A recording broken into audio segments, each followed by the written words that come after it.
আধুনিক বিজ্ঞানসন্মত বৃত্তিমুখী পাঠ্যক্ৰমৰ জৰিয়তে ছাত্ৰ-ছাত্ৰীসকলক উদ্যোগী কৰ্মদক্ষতা আৰু স্বনিৰ্ভৰ কৰি তোলাৰ উদ্দেশ্যে অলপতে ইউভান এডুকেটিভ LLP নামৰ এটি সংস্থাৰ দ্বাৰা বকো তাৰাবাৰী আঞ্চলিক উচ্চ মাধ্যমিক বিদ্যালয় পাঠদান কৰা হয়। ছবি নিৰ্মাণৰ প্ৰতি ছাত্ৰ-ছাত্ৰীৰ প্ৰাথমিক জ্ঞান বুদ্ধি বিকাশ আৰু ধাউতি বঢ়োৱাৰ প্ৰয়াস সংকল্পে শিক্ষানুষ্ঠানখনৰ এটি শ্ৰেণীকোঠাত এক মনোজ্ঞ পৰিৱেশত অনুষ্ঠিত হয় এটি পাঠদান।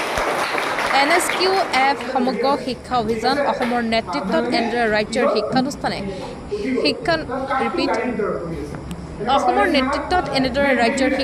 শিক্ষানুষ্ঠানে ভিন্ন বিষয় ভিত্তিৰ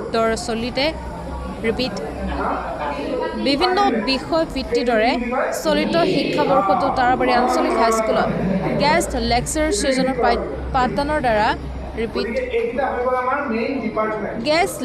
ছিজনৰ পাঠদানৰ দৃশ্য এয়া। বিদ্যালয়খনৰ নৱম আৰু দশম শ্ৰেণীৰ শিক্ষাৰ্থীক লৈ থিয়ৰী প্ৰেক্টিকেল দুয়োটা দিশতে পাঠদান কৰোৱা নৱপ্ৰজন্মৰ মাজত চিনেমাৰ জৰিয়তে আত্মনিৰ্ভৰশীল কৰাৰ লগতে জীৱিকা বা কেৰিয়াৰ নিৰ্মাণৰ ক্ষেত্ৰতো পাঠদান কৰি ছাত্ৰ-ছাত্ৰীসকলক উৎসাহিত কৰি তোলে। ইফালে ছবি নিৰ্মাণ ভিত্তিত বিষয়ও পাঠ্যক্ৰমত অন্তৰ্ভুক্ত পোষকতা কৰি এনেদৰে কয় মহৰ্ষি তুহি কাশ্যপে। বকুৰ প্ৰাধানমণি ভিডিঅ' ৰিপৰ্ট নিভাজ অসম লাইভ।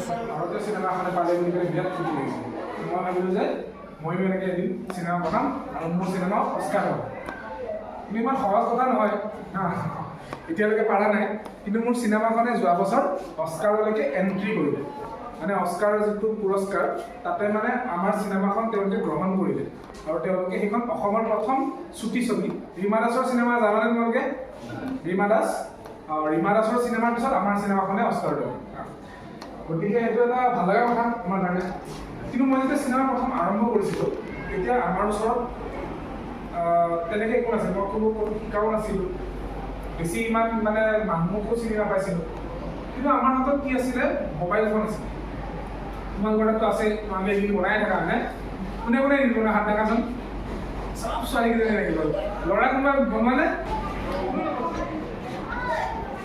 আচ্ছা ঠিক আছে, তোমালোকে চিনেমা যদি কোনোবাই লগাই থৈ দিয়ে চকুলো কৈ যদি বন্ধ কৰি পেলাই গুচি যায়, এনেকুৱা কোন আছে?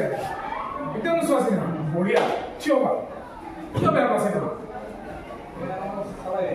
চাবলৈ বেয়া পোৱা? কিয় বেয়া পোৱা? মানে চিনেমা হয় কি? কিয় বেয়া পাবৰ কাৰণে তুমি বেয়া পোৱা বস্তু এটা হা? এতিয়া তুমি তিতা কেৰেলা ভাল পোৱা নে বেয়া পোৱা? তিতা কেৰেলা বেয়া পোৱা? কিয় বেয়া পোৱা?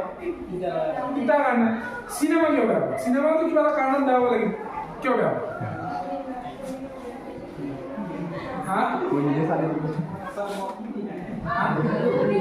টোপনি নাহে? আহে।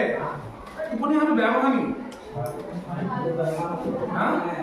পঢ়িলে মানুহে কয় টোপনি আহিব নালাগে, টোপনি অহা ভালে কথা। মোবাইল চাইছে মানুহৰ টোপনি নহয়, বেমাৰ হৈছে। ভালহে তুমি কিতাপ পঢ়ি পঢ়ি টোপনি আহিছে, ভালহে কথা। শুব লাগে, তুমি উঠি আকৌ পঢ়িব লাগে, শুই যাব লাগে ধুনীয়াকৈ টোপনি আহিলে। চিনেমা চাইছে শুনেতো আৰু ভাল। মই এটা ইণ্টাৰেষ্টিং কথা কওঁ, হয়তো তোমালোকে নাজানা, এজন চানিদুল বঢ়িয়া। তোমাৰ নামটো? কিন্তু আড্ডাটো মাৰাৰ আগতে মইতো ইমান দূৰৰ পৰা আহিছোঁ, মইতো কিবা কৰিছোঁ ন, কিবাটো কৰোঁ। কিহৰ ওপৰত আড্ডাটো মাৰিম? ফিল্ম কৰোঁ। আৰু তোমালোকে মোবাইলত গেম খেলানে? খেলানে? আজিৰ পৰা তোমালোকৰ এটা কাম থাকিব চবৰে। তোমালোকে খেলানে মোবাইলত? কি কৰা মোবাইলত? কালি কম্পিটিশ্যন কৰোঁ আৰু নমস্কাৰ, মই তুলিকা পাঠক, তাৰাবাৰী আঞ্চলিক হাইস্কুলৰ মই ভকেশ্যনেল শিক্ষয়িত্ৰী হিচাপে কৰ্মৰত। যোৱা বছৰ আমি ক্লাছ 9ত আমি এই ছাবজেক্টটো এগ্ৰিকালচাৰ ট্ৰেডটো আমি ইমপ্লিমেণ্ট কৰিছোঁ। এইটো সমগ্ৰ শিক্ষা আৰু NSQF-ৰ দ্বাৰা পৰিচালিত এটা ভকেশ্যনেল টিচিঙৰ এটা কোৰ্চ হয়। ইয়াতে আমি প্ৰেক্টিকেল আৰু থিয়ৰী দুয়োবিধে আমি ইয়াতে এই পাঠ্যক্ৰমত অন্তৰ্ভুক্ত। ইয়াতে আমি প্ৰত্যেক বছৰে ক্লাছ 9 আৰু 10ত 10টা গেষ্ট লেকচাৰ ছেশ্যন পাতোঁ। আজি এই গেষ্ট লেকচাৰ ছেশ্যনত মিষ্টাৰ মহৰ্ষি তুহি কাশ্যপে, তেখেত হ'ল ফিল্ম ডাইৰেক্টৰ আৰু তেখেতৰ প্ৰথমখন অসমীয়া চুটি ছবি য'ত আমাৰ অস্কাৰলৈকে যোৱা বছৰ নমিনেট হৈছে আৰু ৰাছিয়াত তেওঁৰ মুভিখন বেষ্ট শ্ৰেষ্ঠ চিনেমা হিচাপে পুৰস্কৃত লাভ কৰিছে। তেখেতে আহি আমাক আজি ইয়াতে ধুনীয়াকৈ ক্লাছ 9 আৰু 10ৰ ছাত্ৰ-ছাত্ৰীসকলক ধুনীয়াকৈ জীৱনত কেনেকৈ কেৰিয়াৰ গাইডেঞ্চৰ ওপৰত তেওঁলোকে কেনেকৈ ধৰি লওক সংস্থাপন ল'ব পাৰে সেই বিষয়ে আৰু নিজৰ সেলফ কনফিডেন্স সেলফ এৱাৰনেছ কেনেকে আমি নিজৰ ওপৰত আনিব পাৰো সেই বিষয়ে ধুনীয়াকে তেওঁ অৱগত কৰিছে লগতে চিনেমা এখন কেনেকৈ বনাব পাৰো আৰু এগ্ৰিকালচাৰত চিনেমা এখনৰ প্ৰয়োজন কেনেকে ডকুমেণ্টাৰী ফিল্ম এখন কেনেকে আমি বনাব পাৰো এগ্ৰিকালচাৰ থ্ৰুৰে সেই বিষয়ে তেখেতে আমাক বহুখিনিয়ে জ্ঞান আমাৰ ছাত্ৰ ছাত্ৰীসকলক দিছে আৰু লগতে এইখিনি সুবিধা দিয়াৰ বাবে মই ইউভান এডুকেটিভ LLP আৰু সমগ্ৰ শিক্ষা লগতে NSPF-ক মই ধন্যবাদ জ্ঞাপন কৰিছো তেওঁলোকে আমাক ইমানখিনি আমাক সুবিধাটো দিয়াৰ বাবে আজি তাৰাবাৰী আঞ্চলিক হাইস্কুলত আহিলো তেওঁলোকে মোক নিমন্ত্ৰণ জনাই আনিলে এগ্ৰিকালচাৰ থ্ৰেডৰ এটা বিশেষ ক্লাছ এটা ল'বলৈ এটা লেকচাৰ সেশ্যনৰ কাৰণে আৰু লেকচাৰ সেশ্যনটো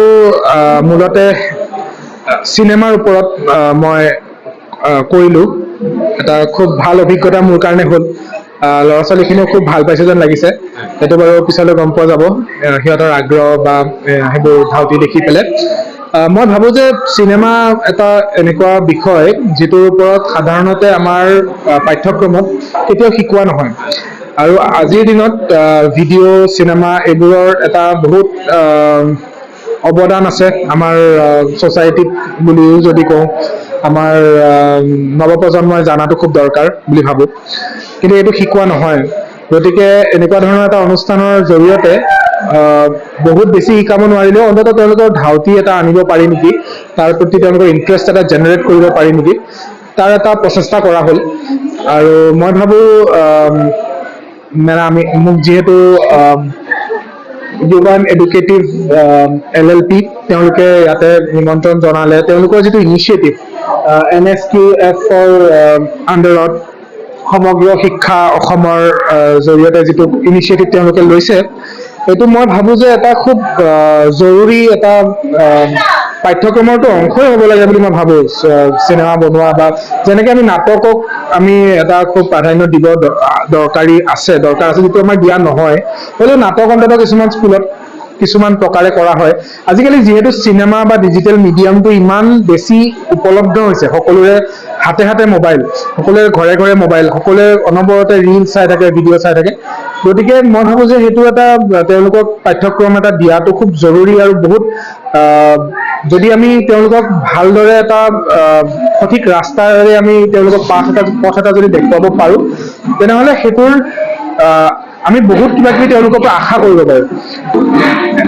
অসমীয়া সোসাইটি হিচাপে আমি বহুত তেওঁলোকৰ পৰা আশা কৰিব পাৰো তেওঁলোকে কেনেকে আমাৰ ইয়াৰ পিছৰ প্ৰজন্মই আমাৰ দেশখন বা অসমখন কেনেকে আগলৈ লৈ যাব তাৰ এটা আমি নতুন এটা আভাস আমি পাব পাৰো মানে সেইটো মই ভাবো আমি মানে কি কয় আমি যিটো পাঠদান মানে পাঠ্যক্ৰম অন্তৰ্ভুক্ত কৰাৰ কাৰণে বা চিনেমা বিষয়ক অন্তৰ্ভুক্ত কৰাৰ কাৰণে আপুনি কি আহ্বান জনাব চৰকাৰক আহ্বান মই এইটোৱে জনাওঁ যে তেওঁলোকে যেনেকেই নকৰক কিয় কিন্তু আজিকালি যিহেতু ডিজিটেল মিডিয়ামটো ইমান বেছি চবৰে হাতে হাতে গুচি গৈছে গতিকে আমিতো এতিয়া আজিকালি ক্লাছবিলাকো পাঠ্যক্ৰমো মোবাইলত কৰা হৈছে গভৰ্ণমেণ্টে নিজেও ফোন দিছিলে কৰোণাৰ সময়ত বা তেনেকুৱা গতিকে মানে মোবাইল ফোনটো যিহেতু কেমেৰা থাকেই সেই বস্তুটোক ব্যৱহাৰ কৰি এটা ভাল মানে মোবাইলত আজিকালি দেখা পাওঁ সৰু সৰু ল'ৰা ছোৱালী জন্ম হৈ আজিকালি মোবাইল চোৱে জন্ম হৈ ইউটিউবত ভিডিঅ' চাই থাকে আৰু বহুত সময় নষ্ট কৰে বুলি আমি অনবৰতে শুনিব পাই থাকোঁ সেই সময়খিনি নষ্ট নকৰি পেলাই এটা বিশেষ ধৰণৰ তেওঁলোকৰ পাঠ্যক্ৰম যদি দিব পৰা যায় যিটোৰ জৰিয়তে তেওঁলোকৰ মানসিক বিকাশ বা তেওঁলোকৰ শাৰীৰিক বিকাশত যদি আমি সহায় কৰিব পাৰোঁ এটা নতুন ধৰণে পৃথিৱীখন চোৱাৰ যদি এটা আমি ৰাস্তা তেওঁলোকৰ আগত দাঙি ধৰিব পাৰোঁ বা নিজকে কেনেকে বহুত সময়ত দেখা যায় যে ল'ৰা ছোৱালীয়ে নিজৰ মনৰ কথাবিলাক বাহিৰত প্ৰকাশ কৰিব নোৱাৰে সেই প্ৰকাশ কৰাৰ এটা ৰাস্তা আমি যদি তেওঁলোকক দেখুৱাব পাৰোঁ বহুত ক্ষেত্ৰত মানে মানসিক যিবিলাক মানে মেণ্টেল ইলনেছ যিবোৰ আমি সাধাৰণতে সোসাইটিত দেখি থাকোঁ সেইবোৰৰ আমি বহুত ধৰণে আমি সেইবোৰ মানে নোহোৱা কৰিব পাৰিম বুলি মই ভাবোঁ সৰু ল'ৰা ছোৱালীৰ ক্ষেত্ৰত